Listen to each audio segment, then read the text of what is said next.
Boa noite, meus amigos. Estamos aqui de volta, como sempre, iniciando o programa, indo à Santíssima Virgem Maria e ao Santo Padre Pio de Pietrelcina, que roguem a Deus para que nenhuma injustiça se cometa aqui, e aliás, em parte alguma. Também começo aqui dando dois avisos. O primeiro é do meu próprio curso, do Seminário de Filosofia, que terá uma aula na quarta-feira, dia 26, às 20 horas, na rua França Pinto, 498, em São Paulo, na sede da E-Realizações. Informações pelo telefone 5572-5363.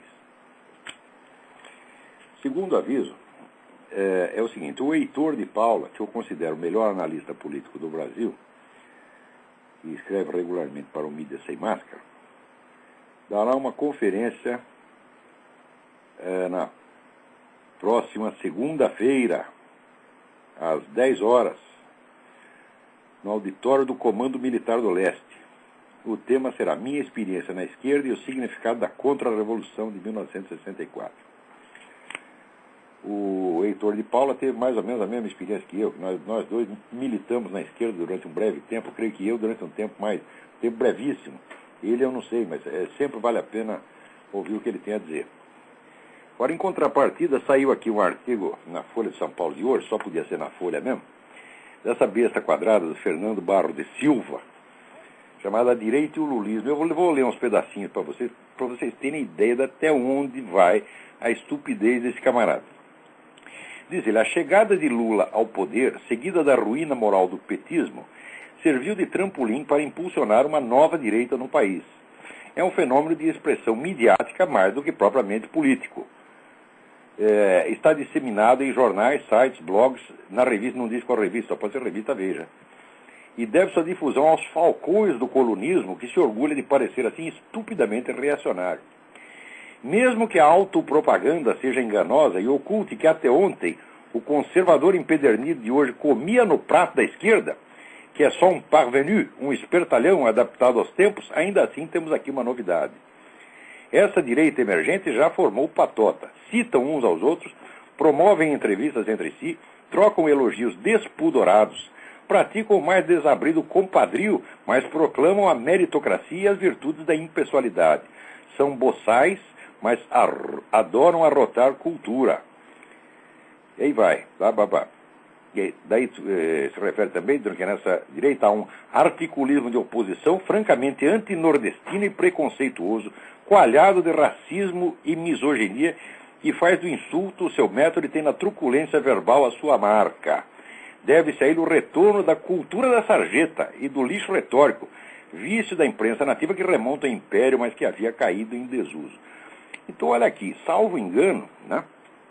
Quando ele se refere à nova direita, então não pode ser aquele pessoal antigo do PFL, do PSDB, quer dizer, aquela turma, né, de centro-esquerda que a esquerda chama de direita. Só pode se referir justamente, principalmente a três pessoas, que é Reinaldo Azevedo, Diogo Mainardi e este que vos falo.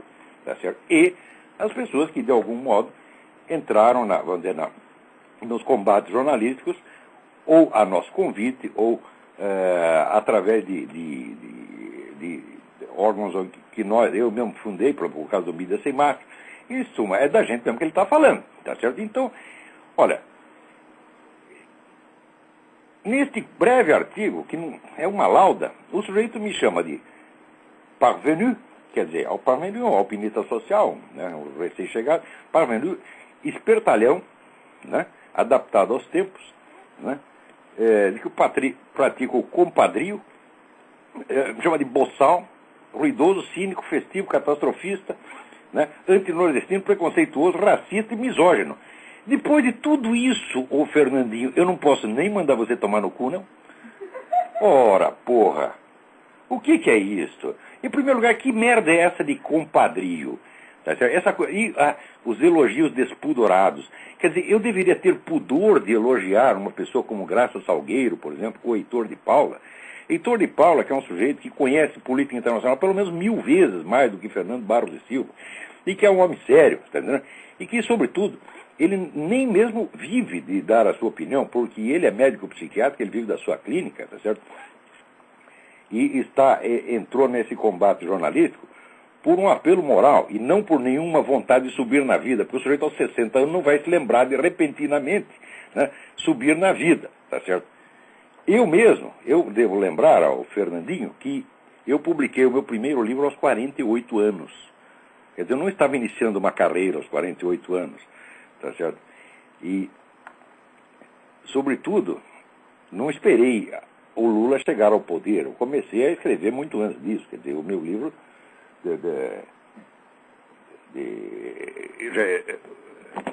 A Nova Era da Revolução Cultural foi publicado em 94, 95, tá certo? Agora, uma pessoa como a Graça Salgueiro, por exemplo, que é uma pessoa isolada, pobre, sem recursos, que sozinha, tá certo, empreende uma luta para manter vivo o jornalismo, que é aquilo que vocês prostituíram, todas as notícias que vocês escondem, ela dá no Nota Latina, tá certo? E faz isso sem remuneração nenhuma, sem apoio político nenhum, e não está visando nenhum emprego, nem subir na vida, nem coisa nenhuma, tá certo? Eu não devo elogiar essa pessoa, devo elogiar você, ô Fernandinho. Ora, porra. O fato é o seguinte, o fato é que durante 20 anos, gente como você, esse lixo de gente como você, dominou o jornalismo brasileiro 100%. Tá certo? Só dava você. De repente começa a aparecer outras pessoas que falam o contrário, você perdeu o monopólio e está evidentemente, né, todo dolorido, não está gostando disso. E já quer calar nossas vozes, já acha ruim. Não pode ter. Olha, 3 colunistas e 2 ou 3 jornaizinhos eletrônicos já é demais para o Fernandinho. Não é isso? Do outro lado pode ter a Folha de São Paulo, Estadão, a Globo, pode ter todo mundo. Mas nós não podemos dar nossos palpites. Ele está aqui indignado. Fernandinho, nunca vi você escrever com tamanha veemência contra a esquerda. Tá certo? Aliás, você é um dos culpados pela atual situação. Esses 50 mil brasileiros que estão morrendo anualmente, graças a Comando Vermelho, PCC, com a ajuda das Farc, isso jamais teria chegado a acontecer, tá certo? Se prostitutos do jornalismo, como você e esse seu patrãozinho, Otávio Frias Filho, não tivessem escondido a existência do Foro de São Paulo durante 16 anos. Vocês sabem perfeitamente disso. Então é o caso de perguntar, Fernandinho, quanto seu patrão ganhou para calar a boca? Já dizia o Gondim da Fonseca que o jornal ganha pela notícia que não sai. Vai dizer que a Folha de São Paulo não tirou vantagem nenhuma desse silêncio? É absolutamente impossível, Fernandinho. E o seu próprio silêncio? Me mostra aqui um artigo seu, um único artigo seu que tenha mencionado as relações entre o PT e a Farc no quadro do Foro de São Paulo ao longo desses 16 anos. Você ficou quieto e nós conseguimos furar esse muro de silêncio e você está puto da vida. Porque a nossa presença prova que você é um vigarista, que você é um mentiroso, que você é um safado, que você não tem direito nenhum de estar no jornalismo, que a única coisa que você devia fazer com a sua opinião é aquela que eu já expliquei na semana passada. É o supositório de opinião. Você compra a cápsula vazia da farmácia, enfia a sua opinião ali, guarda a sua opinião, espreme bem e enfia no rabo. Que isso já seria até bom demais, porque eu acho que se você fizer isso, você vai morrer. Porque a sua opinião é tão perversa, tão mentirosa, tão venenosa, que ao entrar na circulação do seu próprio sangue, você é capaz de morrer. Você é capaz de pegar a AIDS de você mesmo. Você pega a sua opinião e injeta ali, experimenta. Se você não pegar AIDS, olha que eu aposto com você, a sua opinião dá AIDS. Porque é só mentira. Você não tem honra, você não tem vergonha, você não é jornalista coisíssima nenhuma, e o que há entre nós, Fernandinho, não é uma divergência ideológica, eu nem sei qual é a sua ideologia. Eu sei apenas que você é um mentiroso, salafrário. Tudo isso que você escreve aqui é tudo mentira. Você vai me provar, cadê a misoginia? Quer dizer, é porque o Reinaldo Azevedo chama a mulher dele de Dona Reinalda, ele é misógino. Quer dizer, essa interpretação caluniosa, paranoica, doente, é isso, é que é o jornalismo, e você chama de jornalismo? Ora,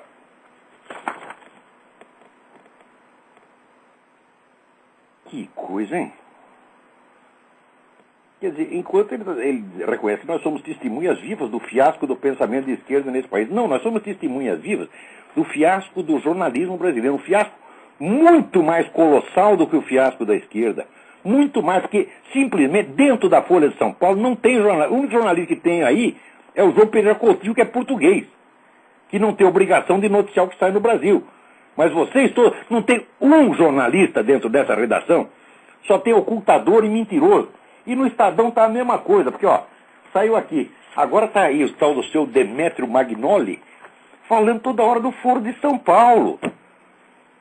Quer dizer, o que é isso, porra? Quer dizer, vocês esperam que a mídia internacional inteira noticie isso aí, daí vocês começam a passar recibo com 16 anos de atraso e dizem que são jornalistas, e pior, falam num tom de neutralidade superior. Olha aqui, Fernandinho, quando você fala aqui que nós proclamamos as virtudes da impessoalidade, o que é isso, porra? Eu escrevo na primeira pessoa, o Reinaldo escreve na primeira pessoa, o Diogo escreve na primeira pessoa.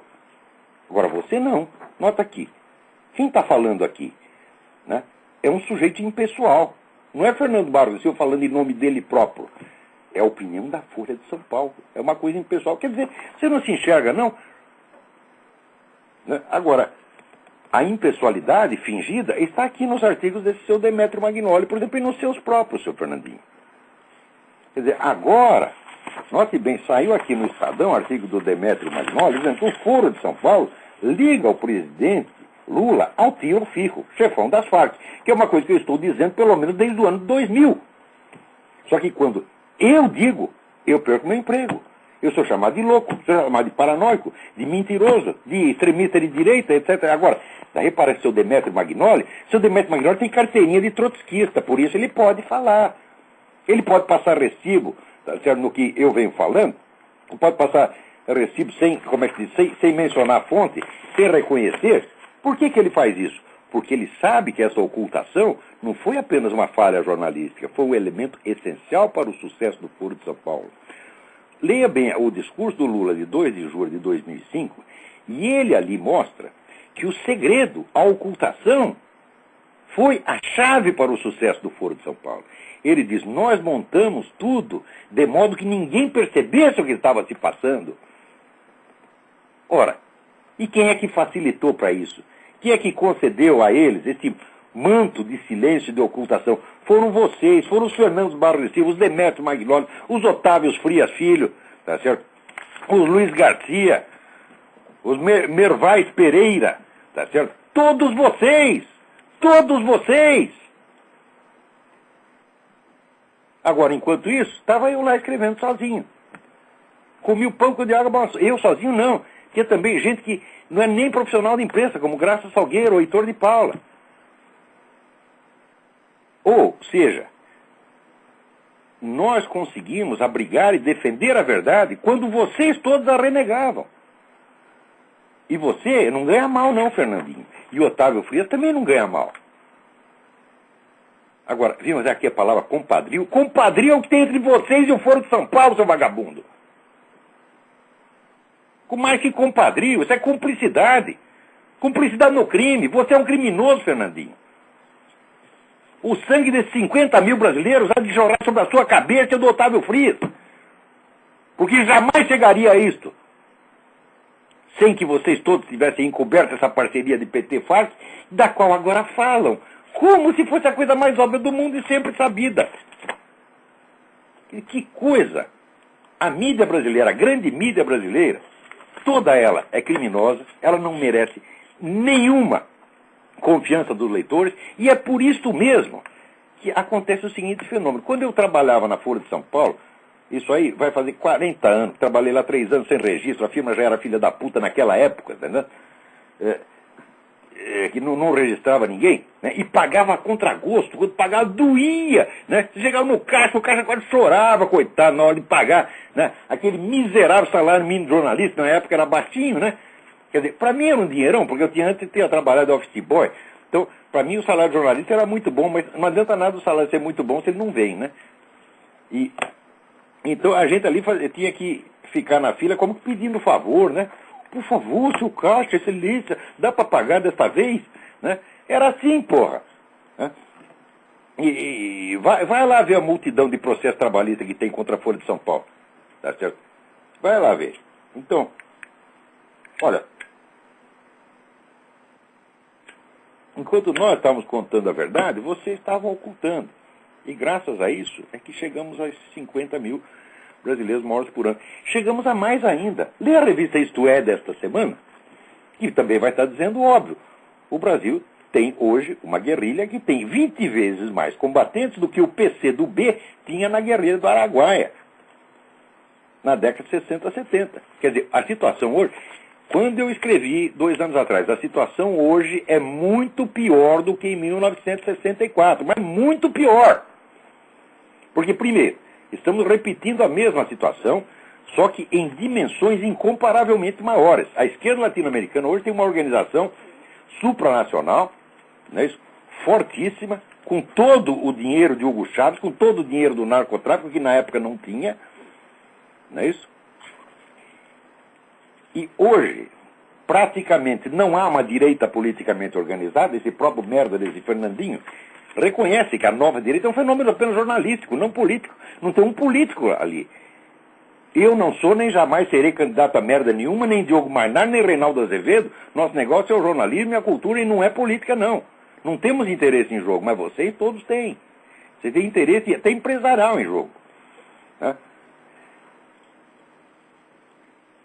Então, quando eu disse que a situação era mais grave do que em 64, todo mundo, você está exagerando, você é louco, você é paranoico. Agora está aí. Agora tem uma guerrilha já maior do que naquele tempo, com a diferença de que agora tem uma organização de massas, 2 organizações de massas, que é o PT e o MST, esse é o caso maior que já existiu na nossa história, que elas podem, a qualquer momento, se quiserem, pôr 5 milhões de pessoas no meio da rua para fazer bagunça, tá certo? Tem uma rede de articulações com gangues criminosos, de narcotraficantes, sequestrador, assassino, contrabandista, etc. Já que na época não tinha toda essa organização, ou seja, hoje está infinitamente mais perigoso. Isso quer dizer que a esta altura, vamos dizer, uma intervenção das Forças Armadas, se aquela for justificada, hoje seria infinitamente mais. Mas ela não vai acontecer. Por quê? Porque vocês compraram todo mundo e vocês enfraqueceram as Forças Armadas. Não são mais Forças Armadas, são fraquezas desarmadas. Entendeu? Então, além disso, vocês ficaram infiltrando gente lá durante 20 anos. Está aí o Quartinho de Moraes que não me deixa mentir.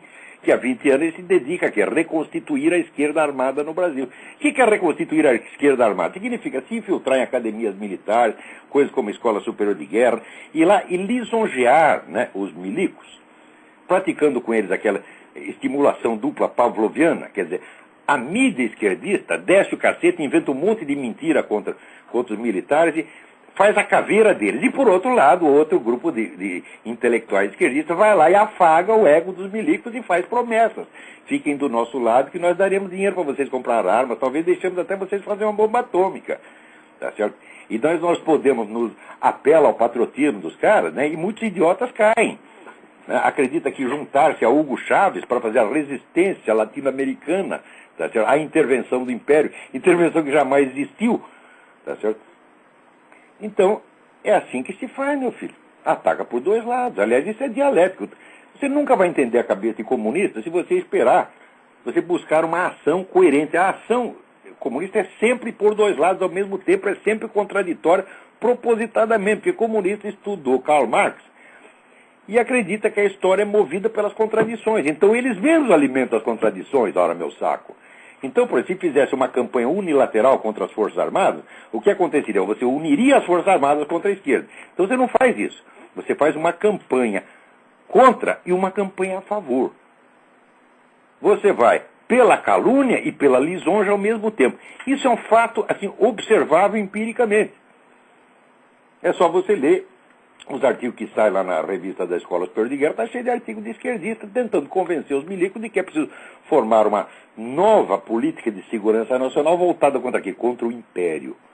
Porque o Império está tomando a Amazônia. Chega lá na Amazônia, não tem um só representante do Império. Tem um monte de representante da ONU, que é exatamente a força internacional anti-americana. Mas não importa se é a ONU. Né? Eles se prevalecem da confusão e exploram a boa-fé popular. Porque falam, os caras são estrangeiros, são gringos, então é americano. O americano está metendo a pata na Amazônia. Quer dizer, Vocês não percebem que esse pessoal de esquerda faz vocês de trouxa, não? Com a ajuda dos seus puxa-sacos, Otávio Frias, Fernando Barros de Silva. Porra, meu Deus do céu! Eu leio essa matéria dessa, aí vocês vão ter ideia da gravidade que a coisa está. Isso poderia ter sido evitado. Não foi graças aos Fernandinhos Barros de Silva. O Brasil não precisava ter essa guerrilha, como não precisava ter um PCC. Anos atrás, quando o outro Fernando, né? Não é o Fernando Barros de Silva, o Fernando Beiramar. Às vezes tem uma certa dificuldade de distinguir, tá certo? Mas o Fernandinho Beiramar disse que comprava 200 toneladas de cocaína das Farc por ano. Naquele momento precisava ter aberto uma CPI para investigar as relações entre PT e Farc no quadro do Foro de São Paulo. Naquele momento. Quer dizer, o Brasil já está vivendo na total ilegalidade. E os culpados foram vocês, os Fernandos Barros de Silva e Demetrio Magnoli, etc, etc. Porque, vamos dizer, a democracia, ela depende essencialmente da circulação de informações. Se existe o controle da informação, se a informação é sonegada, o povo não pode decidir. O que adianta você ter? Nós temos eleições livres, né? Olha que maravilha. Temos eleições livres. Você viu, em 2002, 4 candidatos, tudo de esquerda. Tem uma eleição livre entre pessoas de esquerda. Não pode ter oposição, porque a oposição é assim, é só em questão de detalhe, como diz o próprio Fernando Henrique, né? E Cristóvão Buarque, entre nossos partidos não há divergência ideológica, só há uma disputa de cargo. Isso pode haver, isso que vocês chamam de democracia. Agora, isso já é um absurdo, mas isto, menos a circulação de informações, como é que você tem a cara de pau de chamar isso de democracia, porra? Tem alguém na linha aí? Então, alô, quem é? Tá ouvindo? Estou ouvindo perfeitamente, quem é? Aqui é Juan de Canérica, tudo bom? Da onde? De Connecticut. Ei, tudo bem? Eu pulei fora do barco também, vi que ele tá afundando, pulei fora. Muito bem, o negócio lá tá mal parado. Mas, Olavo, a eleição tá vindo aí e eu te pergunto, aqui nos Estados Unidos vai dar Obama, não tem jeito, é febre. Eu acho que não vai dar Obama, não. Vai dar Hillary, então? Não, eu acho que quem está levando vantagem nisso tudo é o McCain. Porque da Hillary e o Obama estão se pegando que nem gato e cachorro e toda hora está vazando mais informação, mais informação. Esse negócio Você viu que com a revelação do negócio do reverendo Jeremiah Wright, que é um cara anti-americano, racista, etc, etc, as preferências do Obama baixaram 7 pontos. Mas, Olavo, o povo é imbecil. Às vezes o povo, a coisa é tão, até que nos Estados Unidos, a coisa é tão gritante que o povo fala, não é armação contra o cara. Isso não é verdade, estão armando contra o cara. Pois é, quer dizer, é uma fé religiosa que eles têm no Obama. Né? É Obamolatria, né? Eu acho que, agora se deu... Incentivado pela grande mídia aqui, que é vamos colocar 100% comunista e anti-americana. Quer dizer, o New York Times, CNN, então o que esse pessoal quer afundar com os Estados Unidos para criar o governo mundial. Sei. Agora vamos trabalhar com a hipótese. Deu Obama, o que acontece? Olha, nós vamos para a Zâmbia. É mesmo? Ele vai tirar... Mas eu acho que não. Aqui ainda tem condição de lutar. No Brasil aqui não tem. Deixa eu te falar uma coisa. Você é cidadão americano? Eu tenho green card, eu sou residente. Não, aqueles que pegaram a cidadania americana tem que lutar. Eu não posso participar pessoalmente dessa luta aqui. Mas posso dar informações, posso ajudar, não posso entrar, não posso ter, como é que atuação partidária, mas posso dar informação. Aliás, tenho dado. Eu caso com você, eu te dou o papel, porra. Aqui. Mas, Olavo, o negócio é o seguinte, no Brasil, quem que é candidato? Aécio, sei lá, aquele cara, eu sou mineiro, sou lá da terra daquela bichona do Tamar Franco. Aécio não dá. Tá uma merda. O Alckmin não vai sair. O Serra eu não sei qual é a dele. Você vai votar em quem no Brasil? Não é para votar, não. Ali não tem mais jeito. Não, a eleição no Brasil, vamos dizer, é apenas uma ratificação da situação de fato. Quer dizer, o PT e o PSDB fizeram a partilha de território há mais de 20 anos. Isso foi inventado na USP. Eu sei. Aquela mesma turminha da USP. Você forma 2 partidos e de vez em quando eu governo, de vez em quando você governa. Olavo, eu vou falar uma coisa com você. Você não acha que por você ter conhecimento intelectual, ter formação, ter estudado essa merda, entender o que está acontecendo, porque a gente na nossa ignorância, a gente que é pessoa que não entrou nesse mundo de muita leitura, de acompanhar o que está acontecendo, a gente não consegue entender. Você não acha que você tinha obrigação de sair candidato a presidente? Você não vai ganhar. Não, porque, veja, a minha primeira obrigação é não ter as pretensões que esses caras têm. Eu não sou capaz de gerenciar um posto de gasolina, quanto mais um país. Eu sou capaz de fazer exatamente o que eu estou fazendo. Com 10 minutos na televisão, todo dia de programa eleitoral... Ah, mas não, aí eu tenho um programa na televisão, eu adoraria ter um programa. Se eu tivesse um programa na televisão, meu filho, uma vez por semana, o Brasil não tinha chegado a isto. O negócio é o seguinte... Eu te juro que não tinha, porque essa coisa de Foro de São Paulo já tinha sido estourada. Esquece, presidente. Agora, você poderia ser um candidato a um deputado e ser o antipetista. Você pode ter certeza, o senador, você ia ser o mais votado. O antipetista. Você tinha que sair alguma coisa para você mastigar o dinheiro que eles roubam lá, você punha no bolso e investia. Mas quem é que vai pagar minha campanha, rapaz? Os caras jamais me deixariam chegar lá. E segundo, eu mesmo não ia aguentar, porque, olha, eu não tenho jeito para isso. Eu não posso, assim, se eu fico sem dizer exatamente o que eu penso, do jeito que eu penso, eu fico doente. Quando eu sou obrigado a ser hipócrita, dar uma risadinha para um sujeito que eu não gosto, eu fico doente. Eu pergunto para minha mulher. Ela é testemunha disso. Eu fico puto, porque você vai aquela bichona do Clodovil, vai um cantor, Frank Aguiar, uns caras que não tem nada na cabeça, um bando de gente que, tipo assim, não fede nem cheira, não é gente que vai acrescentar em nada, vai lá e aparece tudo. Então, de repente, se você entrasse nesse mundo, você teria mais mídia. Ah, o deputado Olavo pôs a boca no trombone, o senador Olavo... Nada, aí que eles iam tapar minha boca, pô. Eu não posso perder a minha tribuna, que é esse programa e as minhas colunas e o Mídia Sem Máscara. Eu não posso largar isso aí para ficar lá em Brasília. Se eu chego lá em Brasília, os caras vão me botar para falar uma vez por mês durante 10 minutos. Não tem, mas você vai... E ainda 10 minutos vai ter 45 apartes. Oi? No Olavo... Meu discurso vai sair na porra do Diário Oficial que ninguém lê. Olavo, eu tenho mais repercussão do que qualquer deputado ou senador desse país. Olavo, se você tivesse a grana de um deputado, investindo na mídia, etc., o senador, eu quero dizer... O salário de deputado não é muito, porque esses caras ganham na corrupção. Se eu entro lá, eu ou vou ficar duro, tá certo? Ou então vou ter que entrar no jogo dos caras. Eu não posso fazer isso. Na política, eu ficaria totalmente impotente. Olha, eu sou forte no meu domínio, você está entendendo? No meu território, que é o jornalismo, a educação. Aí, digo, olha, aí ninguém pode comigo, não. Não adianta. Agora, na política, eu sou um trouxa como outro qualquer. Você é que eu, no meio daquelas raposas, eu me fazer de trouxa. Você com 10 minutos de televisão, candidato a presidente, todo dia, 10 minutos, cada 10 minutos você usava para meter o pau em alguma coisa, tava bom. Você já fez uma... Porque o povo Se eu tivesse 10 minutos de televisão por semana, não precisava ser candidato a presidente. O Brasil não teria chegado a isso. Mas você acha que algum desses caras vai me dar 10 minutos de televisão?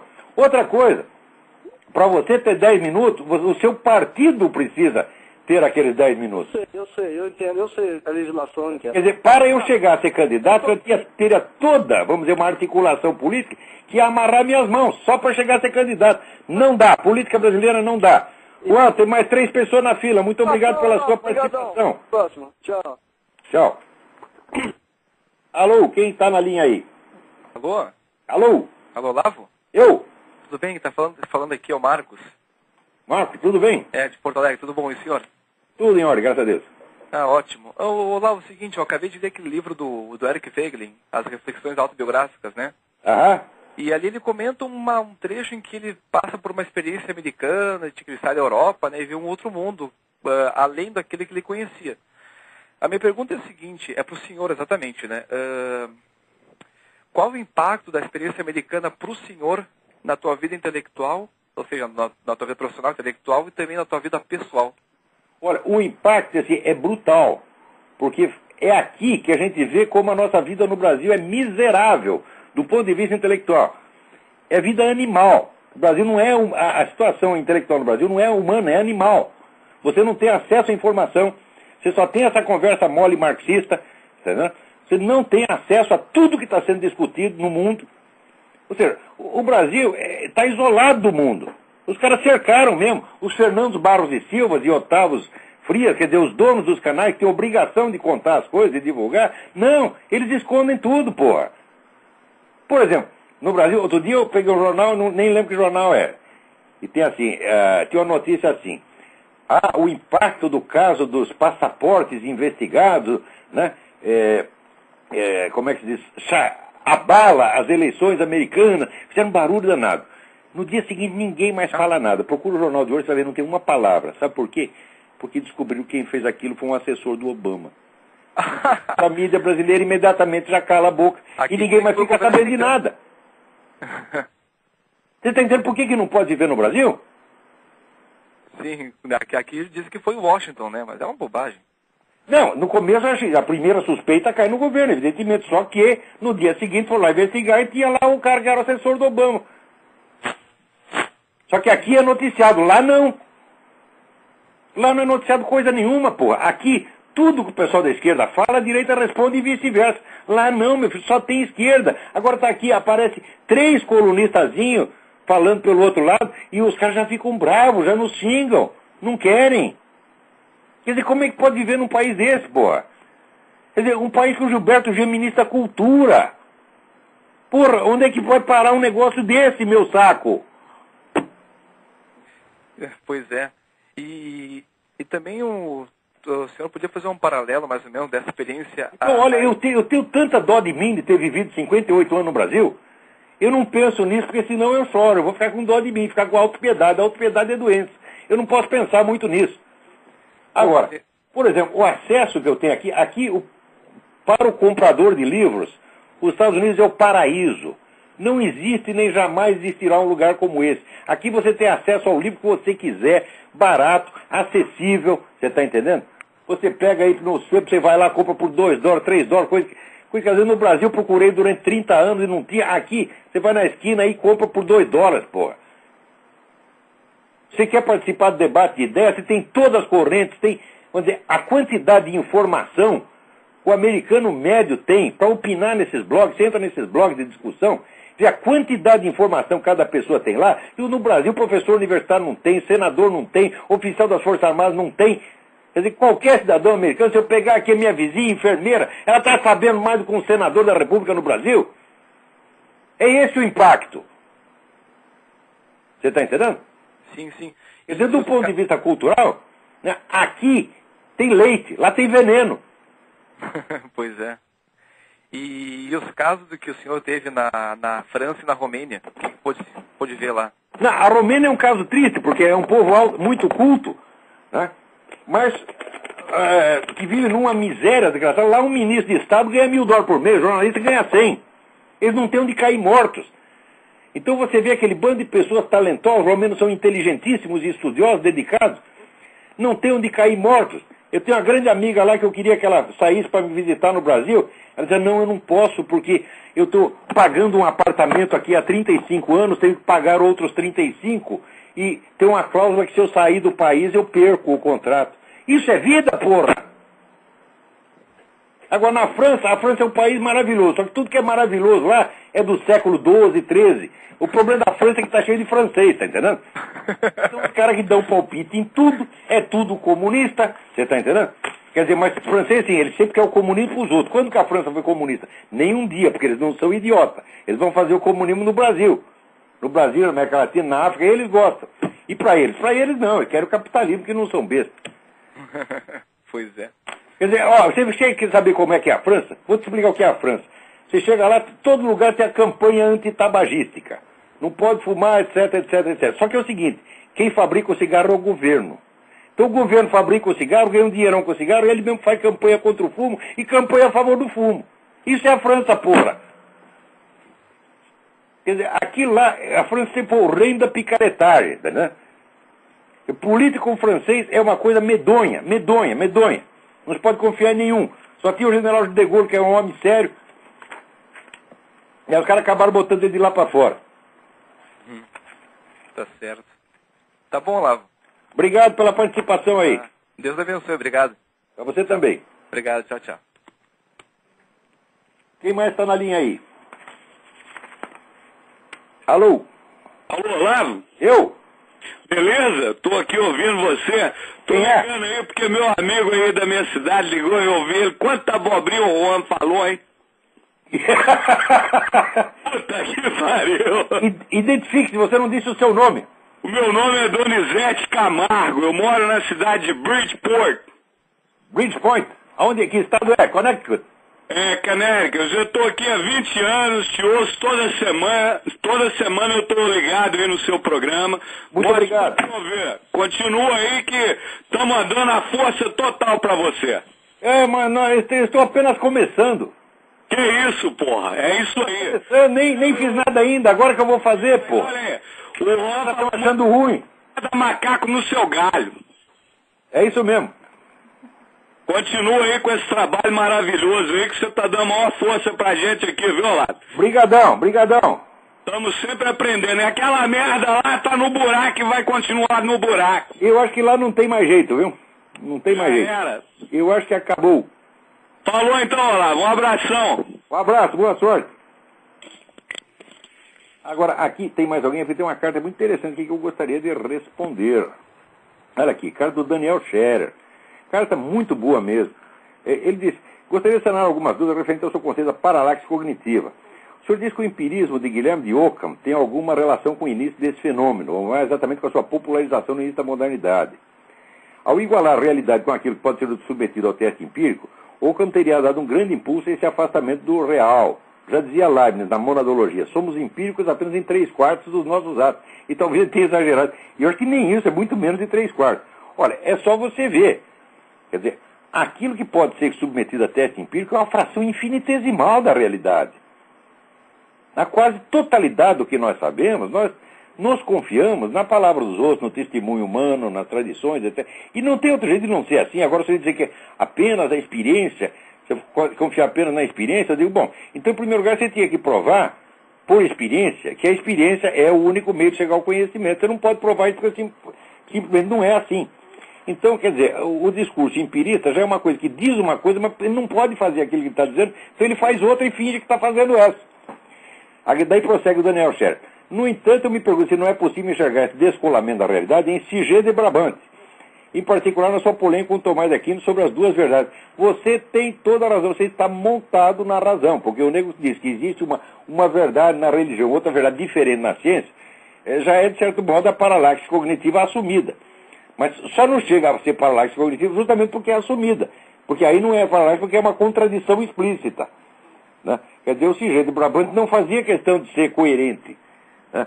Ele estava com uma absurdidade na cabeça e aceitou a absurdidade. Né? Outro ponto, prossegue ele aqui. Outro ponto que eu gostaria de esclarecer é a relação entre a paralaxe cognitiva e a mentalidade revolucionária. Ambas estão, sem dúvida, relacionadas, mas de que maneira? Bom, isso aí precisaria horas para explicar, mas é o seguinte, a mentalidade revolucionária se compõe de vários elementos que vieram sendo criados desde o século I ou século II, tá certo? Por se você for ver aquelas primeiras heresias cristãs, montanismo, donatismo, etc., cada uma criou um pedacinho, que na época não era ainda mentalidade revolucionária, mas eram instrumentos mentais, né, isolados, um aqui, outro ali, que depois, a partir de um certo momento, começou a colar e juntar um desses elementos em um elemento fundamental, a paralaxe cognitiva. Sem paralaxe cognitiva, quer dizer, sem o deslocamento entre o eixo da experiência real e o eixo da construção teórica, construção mental que o sujeito faz, não pode haver mentalidade revolucionária. Então, eu acho que foi a paralaxe cognitiva que permitiu colar todo esse monte de absurdidades, tá, e criar, vamos dizer, esse fenômeno unificado da mentalidade revolucionária. Né? Por exemplo, eu estive observando aí que já no século II havia um heresiarca chamado Montanus.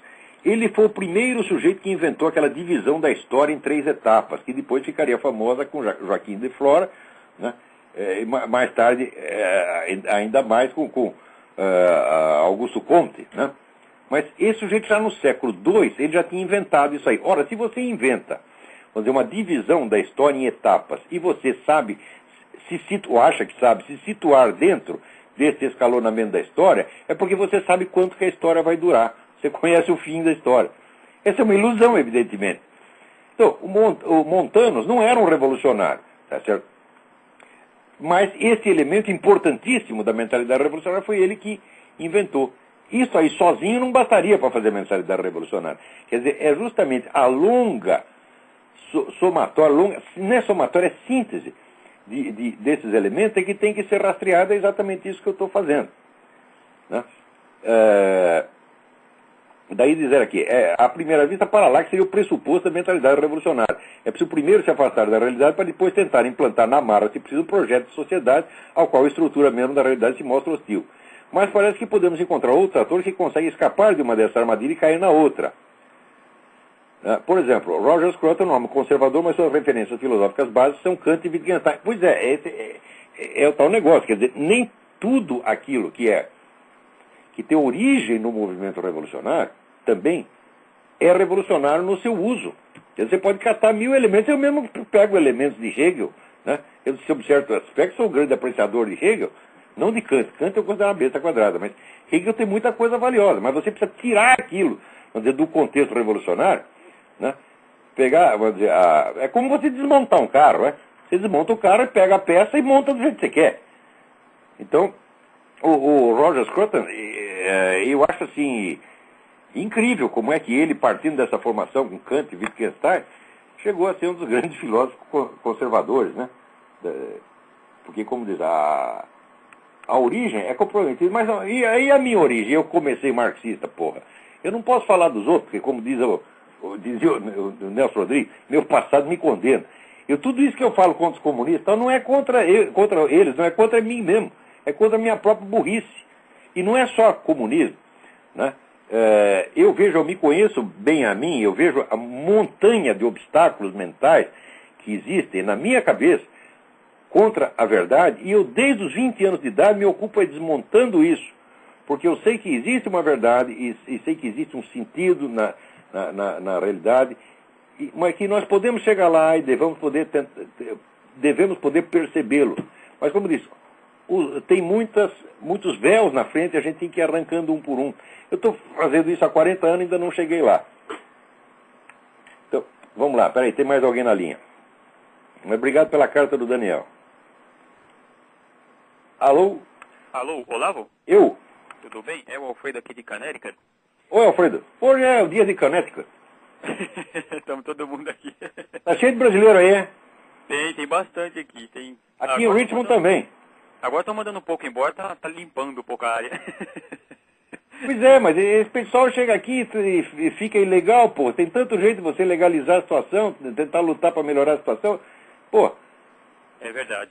Só chega aqui, ganha dinheiro. Eu conheço gente aqui, que chegou, trabalha de faxineira. A mulher tem 3 carros. Tá certo? É assim mesmo. Mora numa casa que no Brasil seria casa no mínimo de diretor de banco. Tá certo? E sabe, ela disse que se fosse americana ia votar no Obama. Que mente é muita merda na cabeça, né? Ainda falou mal dos Estados Unidos ainda. Ainda fala mal dos Estados Unidos, é. Você sabe por que os caras falam mal dos Estados Unidos? Porque aqui é muito bom. É verdade. Aqui é um país que você pode falar mal o quanto queira, não acontece. Você chama o presidente da República de filho da puta, não acontece nada. Você mente pra caramba, não acontece nada. Isso aqui é o paraíso, rapaz. Verdade. É por isso que a pessoa fala mal. Por quê? Se tivesse na Rússia ou na China ia falar mal, vai falar mal do Putin? Alguém tem. Imagina o Michael Moore em Moscou. Ele ia, só de pensar em falar mal do Putin, já ia cagar nas calças. E olha com aquela barriga lá, ia cagar um bocado. Então...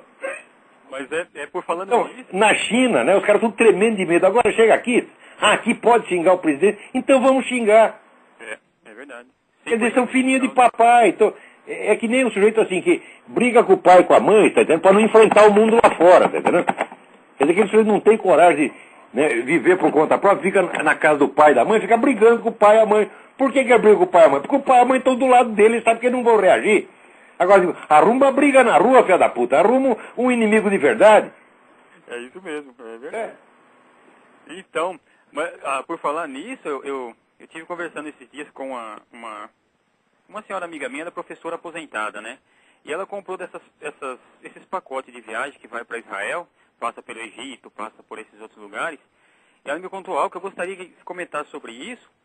Ela disse que no Egito, eles estavam com um ônibus lá parado e subiu no ônibus um rapaz, um egípcio, e perguntou se eles eram americanos. Eles disseram, somos. E ele começou a falar, assim, de maneira grosseira com eles, e começou a falar para eles, olha, vocês são americanos, vocês têm que nos mandar dinheiro, porque nós estamos precisando de dinheiro, vocês têm que mandar o dinheiro de vocês para nós, e nós odiamos o Bush, nós gostamos do Clinton. Então eu gostaria... Por que eles gostam tanto do Clinton? O Clinton sempre ajudou terrorista, porra. O Clinton passa a mão na cabeça de toda essa gente. Sempre fez isso, ele e a mulher dele. E mais Ted Kennedy e Nancy Pelosi. Agora, por exemplo, a Nancy Pelosi não quer que fiscalize telefonema de terrorista. Porque esse negócio do grampo do telefone não é que pode grampear qualquer cidadão. Não, pode grampear pessoas que já notoriamente estão envolvidas em atividades terroristas. Então, se o cara telefona do exterior aqui, o telefone dele é grampeado. Agora, já vetou essa lei. É a mesma coisa que ela está dizendo. Então, você quer soltar uma bomba aí em Nova York, pode telefonar, pode combinar com seus amigos aqui, que nós não vamos interferir, nós não vamos grampear o seu telefone, nós vamos resguardar a sua privacidade para você poder nos matar a todos sossegadamente. Esse pessoal do Partido Democrata está tudo assim. O Partido Democrata foi invadido por pessoal comunista e eles mandam o Partido Democrata. O Partido Democrata já não é o mesmo de antigamente, meu filho. Não é o partido do John Kennedy, não. Agora é o partido do Michael Moore. O pior que é. Então vamos lá, tem mais gente na linha aí. Tá bom, Lavo, muito obrigado. Obrigado pela colaboração. Opa, obrigado. Mas antes eu quero ler uma cartinha aqui, cujo autor pede para não ser identificado por razões óbvias. Né? Li com muito prazer o seu livro Jardim das Aflições e agora entendo por que no curso de graduação em filosofia na Unicamp tivemos várias disciplinas com o senhor Quartinho de Moraes sobre Epicuro. A filosofia praticada nessa instituição resume-se à propaganda ideológica, vista os autores estudados, e as traduções e comentários de outros comentadores. As questões essenciais que sempre motivaram a verdadeira filosofia nunca são abordadas. Gostaria muito que dissesse aos seus ouvintes e leitores que aprendi muito mais filosofia nos livros e artigos de Olavo de Carvalho do que em 5 anos de graduação. Meu amigo, não pode dizer o seu nome, mas você... Caetano, agradeço suas palavras, mas você tem toda a razão, porque, olha aqui, eu pego os alunos meus que estão prosseguindo o trabalho, eu pego o Zé Munir, não é isso? O meu filho, Luiz Gonzaga, tá certo? A minha filha Inês, que acabou de traduzir aí o Eric Wegener, o Silvio Grimaldo, né? Lucas Mafalda, o Martim Vasquez, todo esse pessoal está fazendo um belíssimo trabalho, tá entendendo? Desculpa aqueles que eu não citei o nome, porque não dá para citar todo mundo. Eu reúno a minha patota e desafio todas as universidades do Brasil para mandar não os seus alunos, manda os seus professores. E vamos ver quem sabe mais, quem está mais preparado. O meu filho, Luiz Gonzaga, sabe mais de filosofia do que todos os professores universitários brasileiros reunidos, sem nenhum exagero. Sem nenhum exagero eu digo isso. Esse menino estudou, não é porque é meu filho, não. Claro que sou pai coruja, claro que me orgulho dele. O cara aqui vai dizer que é compadrio. Eu não sou compadre do meu filho, sou pai dele, porra. Tá entendendo? E elogio meu filho quando eu quiser, viu, senhor Fernandinho? Você vai tomar no cu. E elogio meu filho, não é porque é meu filho, é porque é um grande homem, porque é um grande estudioso, que eu vejo esse moleque estudar desde os 11 anos de idade. Tá entendendo? Então, aquilo lá é um erudito, é um cara sério, é um scholar. Não existe mais gente assim na Universidade Brasileira, só tem os Martins de Moraes, esses políticos profissionais. Olha aí, quer ver, agora está tendo lá a PUC de São Paulo, curso sobre Marx e Engels, dado pelos principais intelectuais marxistas. Veja que coisa! Quer dizer, você imagina assim, por exemplo, é possível você dar um curso sobre Kant chamando só kantistas?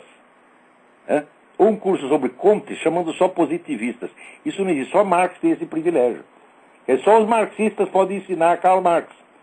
Mas isso não é ensinar. Porque se você vai já com o rótulo de marxista, tá certo? Então, tu já está com uma atitude programática, ideológica e de propaganda ideológica. É isso que se faz e os caras ganham dinheiro público para fazer isso. Tem mais alguém na linha? Alô? Alô? Olavo? Eu? É Arthur de Fortaleza. Arthur, tudo bem? Tudo bom, Olavo? Tudo bom? Esse dia ligou aí um rapaz... De Fortaleza, você acha que eu sou anti-nordestino, Arthur? Oi? Você acha que eu sou anti-nordestino? Não, eu não acho. Eu adoro o Nordeste. Só existe cultura brasileira no Nordeste. Né? No Nordeste tinha o Alberto da Cunha Mello. Né? No Nordeste tinha o Fernando Freire. Tinha um monte de pessoas mais inteligentes do Brasil tá no Nordeste. Como é que eu vou falar mal do Nordeste, porra? Chega naquele deserto paulista, que só tem analfabeto. Como é que eu posso ser anti-nordestino? Aí vem esse Fernando Barros de Silva aqui dizer que nós somos anti-nordestinos. Vai tomar no cu. É isso? É. Vamos lá. As palavras mesmo, né? Viva o Ceará. Esse dia ligou Esse dia ligou um rapaz aí perguntando pra você como é que ele fazia pra servir o exército de Israel. É mesmo. Eu não consegui descobrir isso aí, não. Parece que tem um jeito, sim. Eu vou dar um site aí, quem quiser pode entrar lá. Eu agradeço em meu nome e nome dele. Olha aí, quem quer servir o exército de Israel, ouve aí a dica, gente. É www.sar-el.org.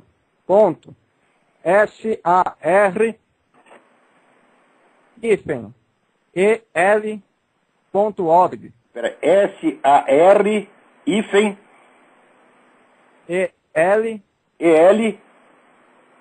.org. .org.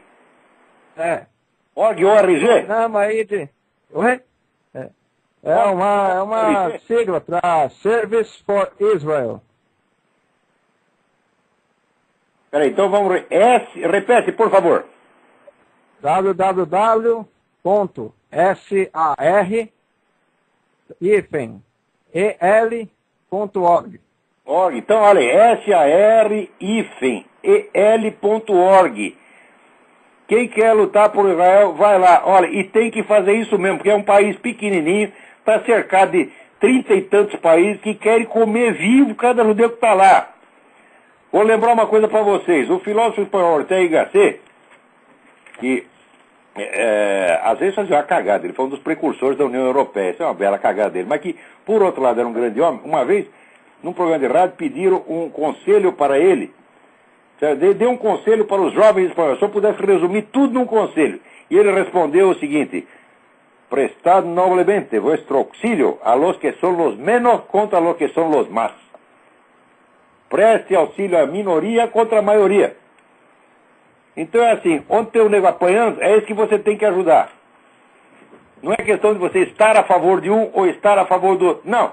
Vai lá e fica a favor do que está apanhando, que você nunca errará.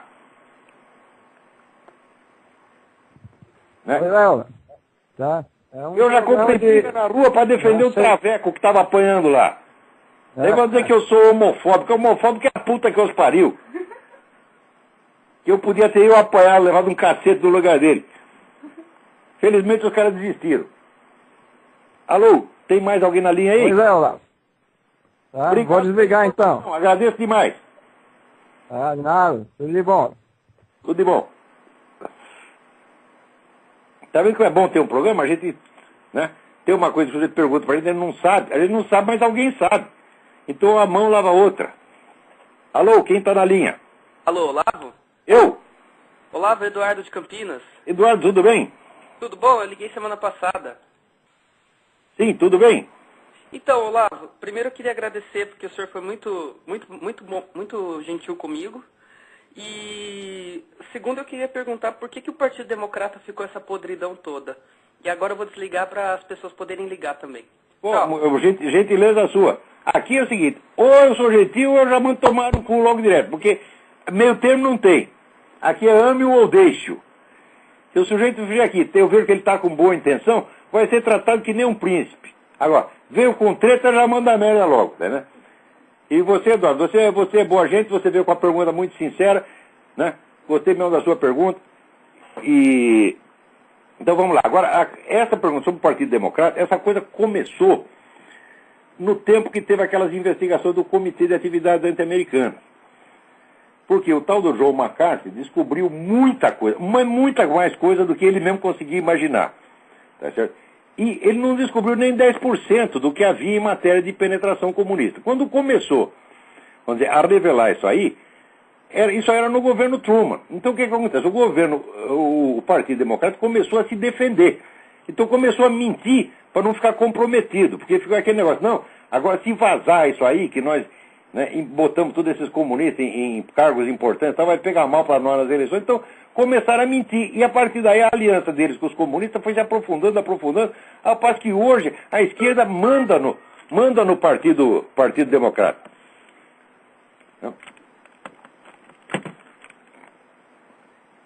Então, vamos lá. Quem mais está na linha aí? Espera aí que meu computador está desligando, pô. ficou na bateria, deve ter soltado o fio lá, por favor.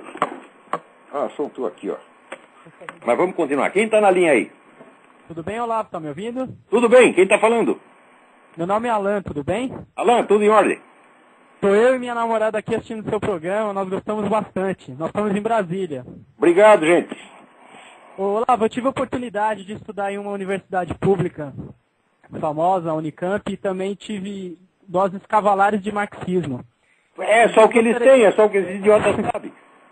Gostaria, inclusive, que você lesse meu blog. Eu fiz um texto, eu fiz vários textos. Aí o nome do blog que eu vou lá. É blogdoeconomista.blogspot.com. Blog do Economista. .blogspot.com. Eu vou olhar durante a semana. Também tenho textos no VID, Vigilância Democrática. O César Kim também escreve lá, ele fez um curso com você. Muito bem. Conhece. E a gente está escrevendo sobre o assunto, debatendo, né? E eu queria os blogs são a salvação da imprensa brasileira. Às vezes, se não tivesse blog, não tivesse internet, ninguém no Brasil estava sabendo de nada. Eu sou muito grato ao senhor que citou isso aí, viu? Então, eu escrevi um texto sobre o livro proibido, que é o do Roberto Campos, aquele que fala o Lanterna na Popa, né? Nas universidades pouco se debate sobre aquele livro. E também escrevi sobre a questão do marxismo, falar que o sistema econômico determina absolutamente tudo, né? Que, inclusive a nossa ética, né? Que a ética da nossa sociedade ela tem que ser pautada pelos valores cristãos, né? O que você sempre fala pra gente, né? Eles acham que o cristianismo é função do capitalismo. O cristianismo não existisse 1500 anos antes de aparecer o primeiro capitalista. Sim. É primeiro na cabeça. E aí eu queria te fazer uma pergunta, Olavo. Faça. São duas perguntas. Eu acho que a política ela é feita com certeza dessa forma que a gente está fazendo na internet, nos movimentos sociais, entre aspas, né, Olavo? Na forma da gente entrar na sociedade e mostrar o que a gente pensa, né? Sim. De mostrar de uma forma de confrontação, claro, da forma correta, né? Essas ideias que estão tomando conta da nossa sociedade. E agora, ela também tem que se dar no âmbito partidário. Eu penso assim porque se você não consegue os cargos políticos, deixa para esses caras no poder, fica muito difícil. Não, o pessoal tem que entrar na política de alguma maneira. Mesmo que não tenha esperança, tem que fazer, por obrigação. Eu queria saber de você, o que você acha dos nossos partidos, porque você sempre fala que o PSDB é muito semelhante ao PT. E o Democratas, por exemplo, é um partido que ele é semelhante ao PT, não é que ele é semelhante, ele tem comprometimento com o PT na sua origem e tem através de alguns políticos importantes que estão na sua liderança. Mas não quer dizer que todo mundo que está no PSDB seja assim. Às vezes a pessoa nem sabe desse esquema. Tem muita gente sincera no PSDB também. O Alckmin, por exemplo, é uma pessoa... Eu acho até que ele está cometendo alguns equívocos políticos agora, mas ele parece uma pessoa conservadora, digamos. Eu acho que ele é conservador e acho que ele é sincero, mas eu não acho que ele é corajoso. Por quê? Sim. Ele, durante a campanha, ele tinha que ter batido nessa coisa do Foro de São Paulo. Ele tinha que ter feito isso. Qualquer um que fizesse isso, acabaria com a candidatura Lula. Porque tem, aliás, aqui tem a prova, né? Tem os discursos que você fez, tem a declaração assinada por você, não é uma interpretação que a gente está fazendo, são fatos. Agora, deixar o homem chegar lá, ele só chegou lá porque a coisa do Foro de São Paulo foi ocultada. Então é isso. Olha, tem mais duas pessoas aí, mas não vai dar tempo para atender mais ninguém. Quantos minutos nós temos? Tá bom lá.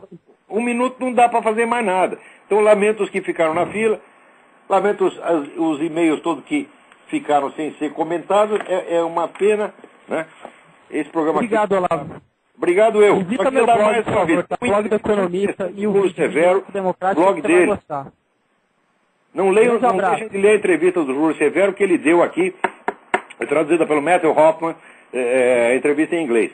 Não, eu queria comentar isso, mas não vai dar tempo, né? O Júlio Severo adverte as pessoas, cuidado, o programa do Olavo é muito bom, ele diz muitas verdades, mas cuidado com os palavrões, né? Mas, Júlio, adoro você, Júlio, mas eu não vou parar de dizer palavrão, não. Então, até a semana que vem, muito obrigado a todos.